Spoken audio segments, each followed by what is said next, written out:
Hello বন্ধুরা, কেমন আছো তোমরা সবাই? আশা করছি ভালো আছো। আমরাও খুব ভালো আছি। আজকে আমি বানাবো বিনা তেলের চিকেন। ভিডিওটা তোমরা দেখতে থাকো, ভালো লাগবে। আর ভিডিওটা যদি ভালো লাগে লাইক কমেন্ট শেয়ার করতে ভুলো না কিন্তু। আর ভিডিওটা পুরো দেখার অনুরোধ রইল। কড়াটা ভালো করে একটু গরম করে নিতে হবে। তারপর ওতে দিয়ে দিতে হবে জিরে,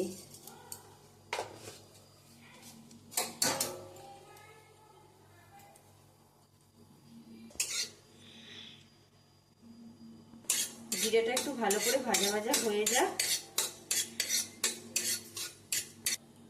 তারপর এতে দিয়ে দেবো পেঁয়াজ। তেল ছাড়াই কিন্তু পেঁয়াজ দিয়ে দেবো। তারপরে লো ফ্লেমে পেঁয়াজটাকে ভালো করে নাড়তে থাকবো। পেঁয়াজটা কিন্তু নেড়েই যেতে হবে। পেঁয়াজটা কিন্তু এরকম করে নেড়েই যেতে হবে, নয়তো পোড়াতে লেগে যাবে। যতক্ষণ না পেঁয়াজের জলটা শুকাচ্ছে ততক্ষণ এরকম নেড়েই যেতে হবে। পেঁয়াজগুলো যখন এরকম ভাজা ভাজা হয়ে যাবে, একটু তেল তেল ছেড়ে যাবে, তখন এতে দিয়ে দেবো আদা রসুন বাটাটা।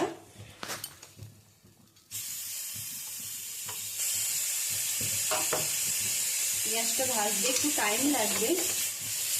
লো ফ্লেমে আস্তে আস্তে এটাকে ভাজতে হবে, নয়তো পুড়ে যাবে। এরপর একে একে সব মশলাগুলো দিয়ে দেবো। প্রথমে দিয়ে দেবো একটু হলদি, মির্চি দিয়ে দেবো, নমক,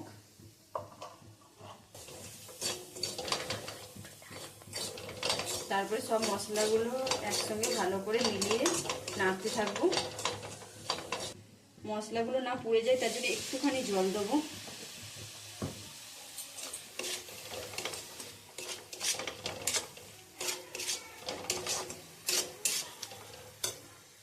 মশলাটা নাড়তে নাড়তে মশলা থেকে আপনা আপনি তেল ছেড়ে দেবে।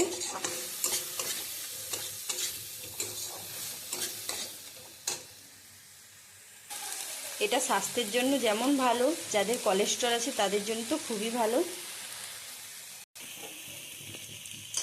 এরপর দিয়ে দেবো কাঁচা লঙ্কা আর টমেটো।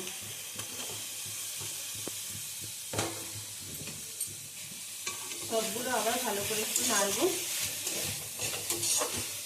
ততক্ষণ নাড়তে থাকবো যতক্ষণ টমেটোগুলো না গলে যাচ্ছে।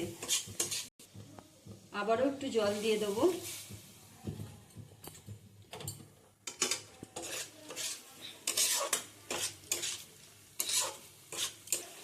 পুরো ভিডিওটা বন্ধুরা সবাই দেখতে থাকবে, নয়তো মিস করে যাবে। টমেটোগুলো দেখো গলে গেছে আর তেল ছেড়ে গেছে মশলা থেকে। দেখো মশলাটা আমার ভাজা ভাজা হয়ে এসছে। টমেটোগুলো ভালো মতো করে গলে গেছে।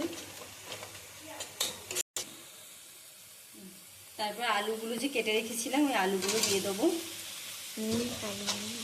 আলুগুলো দিয়ে ভালো করে নাড়তে থাকবো। মাংসগুলো ধুয়ে রেখে দিয়েছিলাম, তো এবার মাংসগুলো দিয়ে দেবো।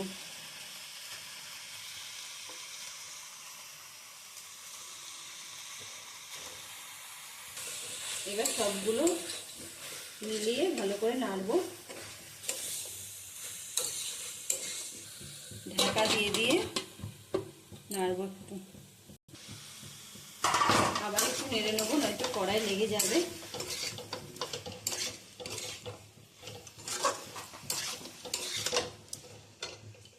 তেল ছাড়া রান্না করলে একটু নাড়তে বেশি হয়, নয়তো লেগে যায় কড়াই। দেখো মাংস থেকে জল ছেড়ে দিয়েছে। এরকম বারবার খুলে খুলে নাড়তে হবে। দেখো কতটা জল ছেড়ে দিয়েছে, এতেই আমার হয়ে যাবে কষানোটা। মাংসটা দেখো কষানো হয়ে গেছে। এবার এতে দিয়ে দেবো একটু মিট মশলা। তোমরা পারলে গরম মশলাও দিতে পারো, আমার কাছে গরম মশলা ছিল না, সেই জন্য আমি মিট মশলাটা ইউজ করলাম। দেখো এরকম কড়াই লেগে লেগে যাচ্ছে, মানে মাংসটা কষানো হয়ে গেছে। এবার দিয়ে দেবো জল।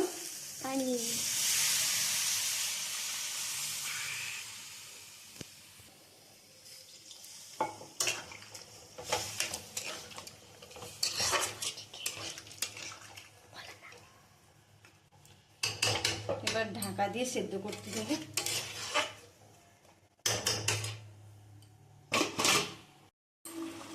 দেখো মাংসটা আমার হয়ে গেছে।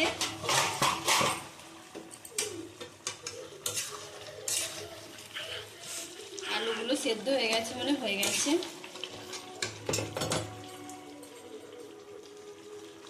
উপর থেকে একটু এলাচ বাটা দিয়ে দেবো, তাহলে খুশবুটা ভালো আসবে।